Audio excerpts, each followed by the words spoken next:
More Parz, since there's a few newer videos. Let's go. This bird is attempting to reproduce with that man's head. Ew, But what? Well, this... like the first time I saw this video, I actually thought, wow, that bird is so cute. It's like playing with him, you know. But then they just hold me. The more you know, the more you don't wanna know. Well, this adorable little guy is the kakapo. And the answer to the question basically boils down to the fact it f***ing sucks at being a bird. I'm like, what is it me for? To begin with, What's a its bird wings for? are f***ing useless. The But kakapo is huge. Way There's a lot of birds that suck at being birds. Imagine if ostriches can fly. Oh, don't mention the missile poop. Sheesh. in at 4 kilos, which is 2.5 Okay, they heavy. I see kilos now. heavier than any other bird in the parrot family, which is probably why the kakapo is literally the only parrot species on the fucking planet that can't fly. Aw. He is so rotund that he just hops along the ground. They also suck at reproducing. See, in order to attract a mate, male kakapo will dig a hole, plant themselves firmly in it, and then start spamming vine booms at the top of their lungs. 8 hours a day for 3 months at a time. The problem is their call is very low pitched, which means that while females can feel it from miles off, they can't pinpoint where it's coming from, so they end up alone. When this happens, the defeated male... That's so sad. Losing your potential date because they can't even pinpoint where you are. They want to find you, but they can't find you. And you're in the ground too, bro. So they end up alone. When this happens, the defeated male f***s off and attempts to mate with a rock. Or, as you saw at the beginning, a journalist's head. You are being shagged by a rare parrot. Now, by this point, you are probably asking yourself, how the fuck has it survived this long? And the unfortunate answer is that it really fucking hasn't. See, the reason this feathered squeaky toy has evolved the survival instincts of a crusty sock is because it is only found in New Zealand, a place that naturally has no predators. None of what I just said is a problem when you're basically playing on peaceful. Tragically, that little Union Jack in the corner of the New Zealand flag means it was colonised by the fucking British.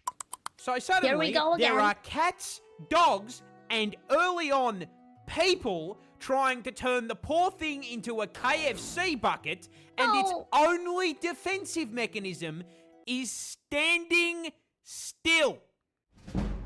Their popular... People really shouldn't be bringing other species that isn't in that area. It's the same with our sparrows and large crows in Malaysia.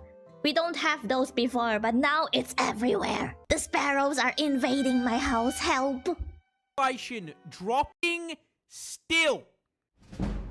Their population dropped as low as 49 birds. And they are still critically endangered to this day. Certified British Empire moment. Every time. This is the world's most useless fish. The sunfish. Yeah, mate, that aquatic pancake is a mola. And Found wasting its life in oceans around the world, and a contender for the most dog shit fish build in the 7 seas. Me personally never seen it before. You can see it if you go snorkeling, I think. But it's not every time. It's like seasonal. It's an occasional visitor in Malaysia. I think you can see them more in Indonesia. See, these things are huge, measuring they're big. at 4 meters from fin to fin, and absolutely atomizing the scales at 2,300 100 kilos. Oh, sheesh. Putting it firmly in the same way. Why in the world did they catch it? Put it back. I know it's chunky and you wanna weight it, but put it back afterwards. 100 kilos. Putting it firmly in the same weight class as a fucking F-150. Sheesh. There is, however, a problem with that size. That is Isekai. all it's good at. It spent every available stat point on being a giant floating satellite dish at the cost of spending its life as a useless fucking punching bag. Yeah. start with- Other species keep on taking a nom on it, man. The thing can't even swim properly. Their fins, This poor specifically their thing. tail, is tiny compared to the rest of their body, which makes them so shit at maneuvering. The only thing they can fucking eat is jellyfish and plankton because those don't dodge. Speaking of food, you may have noticed that in all of these photos, its mouth is open. That's because it doesn't fucking close. God has cursed the fucking thing The to poor thing. permanently pog. Oh, but evolution is not done fucking the sunfish yet. Because funnily enough, being the size of the average American meal, while having the defensive capabilities of a Tickle Me Elmo, makes these things perfect targets for predators. Most of the Yeah. time, animals just take fucking bites out of them, The realise poor they thing. taste like shit, and then swim off, leaving a hole in their head, which somehow doesn't kill them. Do you have any ibuprofen? I got a headache. That disgusting a flavour headache. is probably due to the 50 fucking parasite species. Hey, no wonder it tasted bad. I didn't know it tastes bad, actually. Or maybe I just forgot about it, since I do that all the time. Though, if it tasted good, it would be extinct by now. So, it's good that it tastes bad. Species living on its body, 50. but flavour doesn't matter to sea lions who will rip their fucking fins off and play frisbee with them. What? And if you thought That's savage. The strong eat the weak, and the weak level up and eat back the strong. If only that happens. it couldn't get any worse, they will often swim to the surface to warm themselves up and let birds eat the parasites off of them, Ah. where they are promptly hit by a boat. Their No! only saving grace is This that they poor don't thing. process pain because their brain is the size of a testicle. They are blissfully unaware that they spend their entire fucking life getting jumped. This poor thing! This fish will choke you. Ah. Just not the way you think. See, this is a hagfish found worldwide Hagfish? Okay. under the sea. Under the sea. So we don't get to see it. Good. Don't get choked. And this thing has one of the most fucking disgusting defense mechanisms on the planet. You Wait. see, when I say choke, you probably think I mean they loop that pool noodle shaped body around your neck Is and it not? squeeze. You are wrong. No, these guys are piss weak scavengers that average out to about the size of a Subway footlong. And despite having a fucking Subway. face hugger for a mouth, their main defense Yeah. mechanism is busting. You see, as you can probably tell by looking at him, these bad boys are slimy. Really slimy. And when threatened, they use it as a fucking weapon. Just spit it Whenever out. something tries to eat them, they kick the slime production into overdrive, secreting a protein that instantly converts protein. the surrounding ocean water into thick, sticky sludge in half a second. And I mean, you know, a second. load like that in half a second, incredibly impressive. Nothing to be embarrassed about at all. This slime then seeps into and clogs the gills of their predators, Damn. suffocating them to death. Then, Wow. having literally slimed their ops, they whip out an Uno reverse card and fucking eat them. Munch, munch, munch. Imagine if those hagfishes live near us. Our waters are gonna be so slimy. On the bright side, no need lubricant now. Lubricant for the car. What you thinking about? Scientists have created a new fish. Huh? Created again! And the best part is that it was a fucking accident. You see, this is a sturtlefish. And it is found. It kinda look like a sturgeon. But it's not. It's a sturtlefish. And it is found absolutely fucking nowhere in the wild. No, this genetic accident is a nature mod produced exclusively in a single facility in Szarvas, Hungary. You see, the sturtlefish is a cross between the Russian sturgeon and so that is the sturgeon. the American paddlefish. And in the wild, the only way that hookup's happening is Discord, because they live on opposite sides of the fucking planet. Hello, princess. But this ain't the wild. This is Hungary's Fishing and Aquaculture Institute, Haki, where a group of researchers is trying to figure out how the fuck to repopulate the critically endangered Russian sturgeon using a neat trick called gynogenesis. But, what the fuck is that? Well, you see, usually, when sturgeons reproduce, the females lay a shitload of eggs in the water, which are then, fertilized by the males.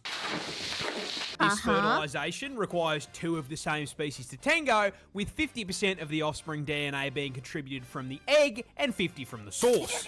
In gynogenesis, 100% of the offspring's DNA is contributed by the mother. Now, because sturgeons can't do this naturally, the researchers hatched a plan. They would take sperm from the far less endangered American paddlefish. That's kinda sad. They can't even reproduce normally. Now they're endangered. What's the point of making them then, God? Just like the kiwi bird. They got the short end of the stick. And microwave that shit with UV radiation, destroying the DNA it carries, but still allowing it to stimulate the egg into growing without the father's DNA. And thus, gynogenesis. But, there's a problem. The paddlefish was just a little too genetically similar to the sturgeon, and they did not leave the swimmers in the microwave long enough. So instead of a bunch of perfect little sturgeon babies, we got the sturtlefish, which is a literal genetic dead end. It is incapable of reproducing. No! I feel bad for it. It was an accident and it gets no bitches. Abysmal existence, RNG. Let's go gambling! That's so sad. Then I wonder if there's still any sturtlefishes now. Google didn't really say anything. They just said that it's an accidental fish. I hope the sturtlefish live their life fully. Who knows, let one of the scientists eat it or something. People hate this groundhog. Why? I'm like, what is it me for? Well, because this is no ordinary hog. This distinguished gentleman is Punxsutawney Phil, a resident of the US of A, specifically the town of Punxsutawney, Pennsylvania, where he has a very important job. He predicts the weather. And he does it through the Groundhog Day ceremony. Groundhog Day? What the f is that? Well, basically, isn't Groundhog Day a movie? every year on the 2nd of February, It's real. crowds gather at the Gobbler's Knob. Stop laughing. It's a very serious ceremony. Gobbler's Knob. The Gobbler's Knob. Stop laughing. It's a very serious ceremony. Quit it. And then, at dawn, the unbelievably dripped out inner circle of the Groundhog Club retrieve the allegedly 140-year-old Phil from his knob. Damn, that's one freaking ceremony. Not gonna lie, if I could, I would wanna go see it. It's such a cute ceremony. Phil then selects a scroll from the tip of the knob based on whether or not he saw his shadow when being yanked from his home. And if he did see his shadow, winter will last for 6 more weeks. And this year, Phil has predicted 6 more weeks of Mayalt. Oh no. And for some reason, this year, that prediction has royally pissed off many people online. Why? See, I just think he's doing his fucking job. Yeah. But the tweet that shared his prediction Groundhog pun. I'm not gonna read that. Phil has seen his shadow, predicting 6 more weeks of winter. has some of the most angry yet fucking hilarious responses. And I made this video to read you the best of them. Okay. Turn him into a steak. Why? That groundhog is going in the microwave. When they're all eating him. People don't want more winter, but this groundhog wants to hibernate more. If I saw Punxsutawney Phil, I Punxsutawney. would punt him like a football. So weird. And last but not least, POV, you are the deep fryer at Raising Cane. No. No way. Winter shortened. Even if you eat him, winter won't be shortened. But is it true? Is the prediction really 100% real? I just need to know. Please tell me in the comments. I've never seen a groundhog before because we don't have them here. We don't have winter, so it's not gonna predict anything. Groundhogs made me remember of the meme. And then there's one groundhog that stares smugly at the camera. The famous one, yeah. Australia's Prime Minister disappeared. Huh? No, that is not a joke. This is Harold Holt, the He got 17th kidnapped? Prime Minister of Australia. And when I say he disappeared, I don't mean he Neurotoxin. retired from public life, never to be heard from again. I mean, we literally fucking lost him midway through his term. That is Midway. like the Secret Service losing the fucking president. Now, let me be clear. Which begs Instant a very important disappearance. question. Fucking how? Well, you see, Holt was elected Prime Minister in 1966. And one Wow. of the most well-known facts about him was that he fucking loved the ocean. Ah.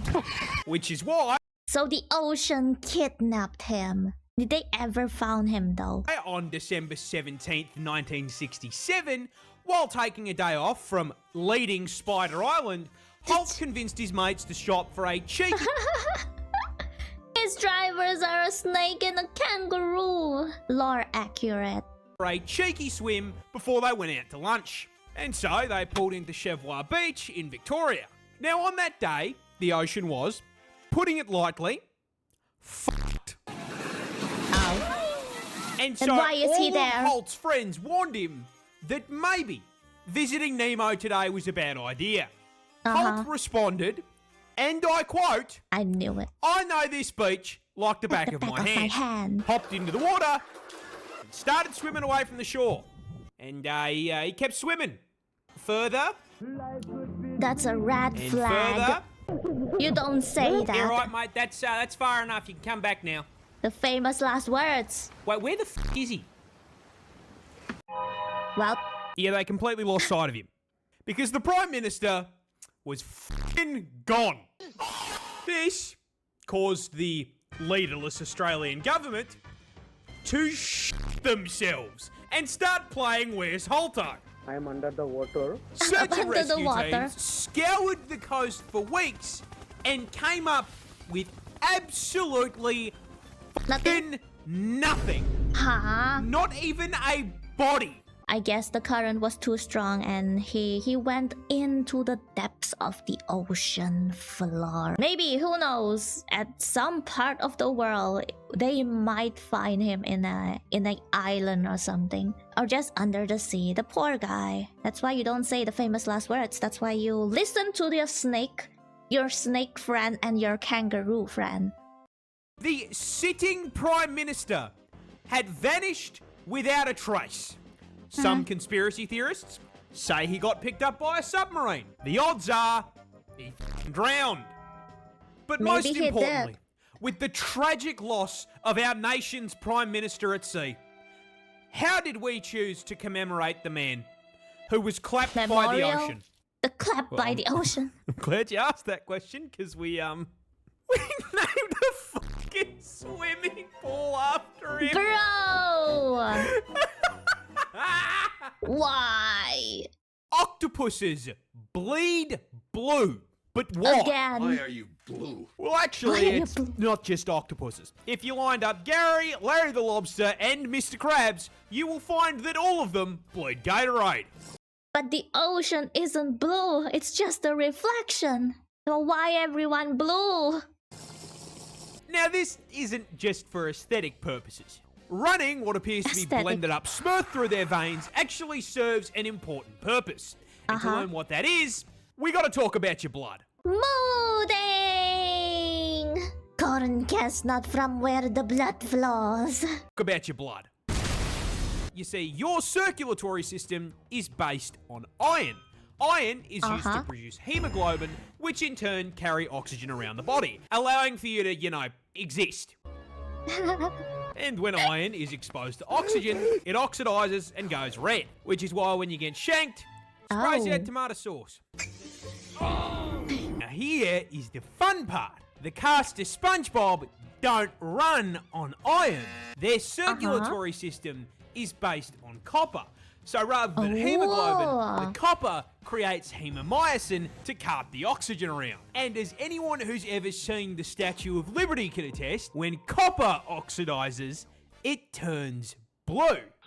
Oh. Now, the reason Never thought about it like that, but it makes so much more sense. for them evolving copper is pretty simple. Our blood fucking sucks. See, the inferior hemoglobin is far less efficient at binding oxygen than the Chad hemocyanin. And considering all of these bad boys live or travel through incredibly cold, low oxygen environments, they need to get the most out of every breath they take. They basically switched evolution teams from red to blue because red blood has a skill issue. Skill issue. This pig went on an alcoholic rampage.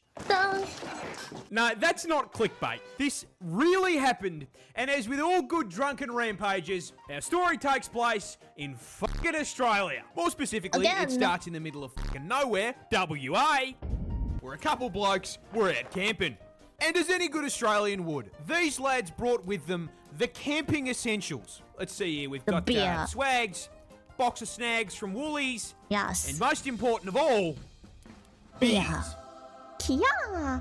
And those beers are why, at 4 in the fucking morning, these lads were suddenly ripped from sleep by a really weird sound. A low snuffling and grunting noise, followed by the sound of bending aluminium. So, to ensure they weren't being attacked by, pick a native Australian animal, they got out of their tents, turned on a torch, and shined a light at it. And what they found was a wild pig shotgunning all of their piss. Sheesh. And I don't mean 1 or 2 beers. No. Daddy Pig was on a serious bender because he managed to down 18 fucking cans. Now, fun fact about beers. Once you hit the 18 mark, all of your stats are redistributed into strength and you gain the frenzy debuff. This is why, after being spotted by the torch, the pig fucking sonicked away from the now empty 6-packs, knocked over the garbage cans, paused, turned around and ate the garbage, then continued sprinting to a nearby paddock where it started headbutting a fucking cow. Well, it's not really effective. Pissed off the cow, who turned around to face the pig. And it was at this point, looking up at the very pissed off Big Mac, the pig realised he genuinely wasn't built for this shit. Yeah, this little piggy turned around and fucking booked it out of the paddock, being closely pursued by the ghost of burgers past. Cow chased him around a car for 10 minutes before giving up, leaving the still drunk pig to stumble away and pass out in a fucking bush. Aww. Not gonna lie, this pig is quite sober in making their decisions compared to other human beings when they're drunk. It has its priorities straight. Food from the trash can and also survival. Well, at least the good thing is humans don't eat from the trash can. So you don't see the drunk people eat from trash. This monkey is getting bullied. Bullied. But why? Why you bully me? Well, you see, this I is know. Punch, a Japanese macaque Punch! whose mother, immediately after giving birth to him, It seriously look like our monkeys here. The macaque. Yeah, the one that stole my friend's soya bean. It might be not this particular species, but it is in the macaque family. macaque whose mother, immediately after giving birth to him, went out for milk and cigarettes. And then she disappeared, never to be seen again. So Man. already not off to a great start in life, The poor and thing. things would not be getting easier for Punch. You see, he was born in captivity at Japan's Ichikawa Zoo, which meant that he was then introduced to the rest of the macaque population alone. No Oh parents, no, no parents. no friends, nothing. But surely, it's all up from here. He might be alone now, but at least he can start making friends with his fellow primates, right? Yeah, No. unfortunately, macaques treat the new kid in school about as well as Family Guy treats Meg. These Damn. guys have a very complex social hierarchy, and not unlike high school, it is enforced with bullying. So far, Punch Just like high school. Though my high school didn't have much bullying, it's a nice one. I think. Or maybe it's just my class doesn't have those. I was so ready to throw some fists. Just kidding. has been smacked, dragged, and bitten, Oh, no. basically to tell him that he can't sit with them at their lunch table. And the bullying he Sad. cops is made worse by the fact there's no one to protect him because his mum, you know. And then after jumping him, they won't even let him get a fucking hug. No! Now, faced with such adversity, He just wanted one hug! How dare you! Faced with such adversity, a lesser monkey would crumble and try to leave. But making the story infinitely sadder, Punch runs No. off to the closest thing to family he has. A plush orangutan gifted to him by the No. zookeepers to try and replace his mum. When stressed, he hugs it and tries to get it to hug him back. No, I'm not fucking crying. Someone's cutting onions in here. Oh no! However, despite the absolutely horrendous character development he's gone through, Punch has finally managed to start making some friends. Which is good, because for a monkey, he got off light. Had he been born a chimp, when they don't like one another, they rip each other's Oh. testicles off with their fucking teeth. Oh jeez. Holy! Oh my god. Chimps have it hard too! BMW, yet the car company, has an emu farm. But Huh? what the f*** do the Germans want with our steroid chickens? Chickens. Well, you see, a lot of complex parts have to come together to build a car. I mean, your transmission, your engine. I would say indicators, but we are talking about BMW here. However, the first thing you'll notice about a car is usually the simplest. The paint. Yeah, Yes. it doesn't really matter how nice your car is. If the paint's peeling off like a banana, people are going to It's assume bad. it's a fucking shitbox. And that's Oh. why car companies put a lot of time and research into making sure the paint stays on your car while you slide it sideways into a tree. Dang. It still stays? One of the Holy. best ways to do that is fucking clean it. See, anything that isn't wiped off the car gets stuck under the paint when it's applied, which fucks up adhesion by moving around. And even the tiniest particles of dust can fuck it all up. So, the Germans pondered, what is the best way to make sure every panel is spotless? And the answer they landed on is a giant fuck-off duster made of Australia's favourite feathered war criminals. Only the emu feather can pull this off? Any other feather duster is inferior, huh? I need someone to explain how your emu feathers work to me. Thank you. And it wasn't just BMW that found this out, but Audi as well. Now, Wow. Audi gets their dino turkey feathers from the source, shipping directly from the land down under. I hope no emus were sacrificed. Only sacrificed their feathers. ¿Quieres? Now, BMW used to do the same thing, till someone at head office had a thought. Hang on, the feathers. If we ship over 4 emus and place them in a grid, infinite feather source. And so they airdropped Australia's big birds onto a farm in Bavaria, where a small sleeper cell of Australia's most wanted resides to this day. The funny Nice. part of this to me is that BMW went so far as shipping kaiju turkeys to make the paint on their cars look good. Just for some TikToker to buy it for clout, wrap it bright purple, and then Man. crash it into a fucking wall. Damn. They rich.